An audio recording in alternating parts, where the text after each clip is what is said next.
10 décembre 2025, c'est avec plaisir que nous vous retrouvons pour cette deuxième édition d'information de la journée. Au programme, les dernières actualités d'Afrique, du Moyen-Orient et du monde. Restez avec nous pour ne rien manquer de cette tranche d'information.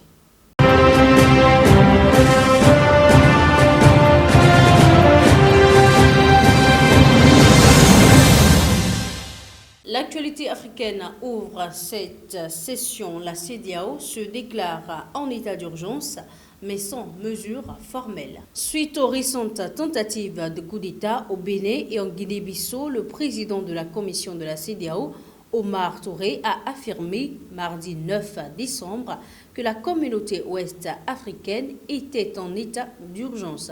Cette déclaration vise à alerter sur la multiplication des coups d'État militaires et l'expansion des menaces djihadistes dans la région.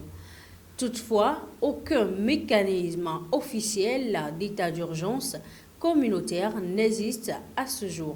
Selon les experts, la CEDEAO peut imposer des sanctions économiques ou suspendre un État membre comme elle a fait au Mali ou au Niger, mais aucune procédure spécifique n'a été activée. Jean-François Akondi-Kombe souligne que cette notion pourrait refléter un projet ancien de sécurité collective permettant d'intervenir face aux menaces. Le prochain sommet des chefs d'État, prévu pour le 14 décembre prochain à Abuja, pourrait apporter des précisions sur la création éventuelle de dispositifs d'intervention et sur le renforcement de la sécurité régionale. Situation politique et sécuritaire au Soudan, les États-Unis ont imposé des sanctions à 4 personnes et 4 entreprises colombiennes impliquées dans le recrutement de mercenaires pour le Soudan, a annoncé le département du Trésor hier 9 décembre.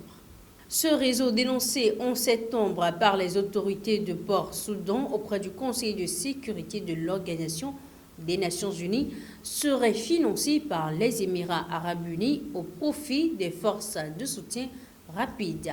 Il est dirigé par Álvaro Andrés Quijano Becerra, ancien militaire colombien et fondateur de la société A4SI qui engage d'anciens soldats pour des missions au Soudan. Ses proches, dont sa femme et un gestionnaire de paie des mercenaires, ont également été sanctionnés. Les États-Unis dénoncent la brutalité de ces mercenaires, tandis que certains experts critiquent l'absence de sanctions contre le régime qui les finance. Et enfin, des nouvelles du Moyen-Orient. L'armée israélienne intensifie ses frappes aériennes et incursions terrestres au Liban, ciblant notamment les montagnes de l'Ilkim El-Toufa, fief du Hezbollah, au nord du fleuve Litani, près de Saïda. 6 vagues de raies ont provoqué de puissantes explosions perceptibles à des dizaines de kilomètres, endommageant une école et suspendant les cours. Parallèlement, un commando israélien a dynamité une maison à Kiyam et des tirs de mitrailleuses lourdes ont visé plusieurs localités frontalières. Cette escalade survient alors que l'armée libanaise montre ses progrès dans le désarmement du Hezbollah et à 10 jours de la reprise des négociations directes Liban-Israël prévues le 19 décembre.